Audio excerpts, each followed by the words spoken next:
నీ మీద ప్రేమతో నేనేమి ఇయ్యట్లేదయ్యా. మాకు దేవతలు ఎవరికి మనుషుల మీద ప్రత్యేకమైన ప్రేమలు ఉండవు, ద్వేషాలు కూడా ఉండవయ్యా.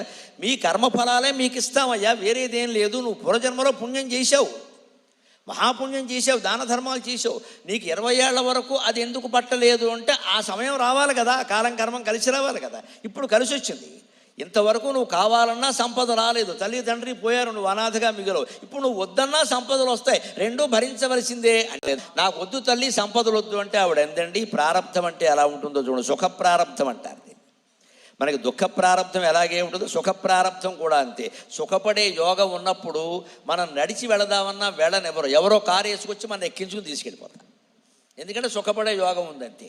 ఆ ప్రారంధం లేదనుకోండి, మన కారే పాడైపోతుంది, 2 మైళ్ళ దూరం నడవలసి వస్తుంది. దీన్నే ప్రారంధం అంటారు. అదే సుఖ ప్రారంధం ఉందనుకోండి, సరదాకి మార్నింగ్ వాక్ కోసం మనం ఏదో నడుస్తూ ఉంటే ఎవరో వచ్చి కారు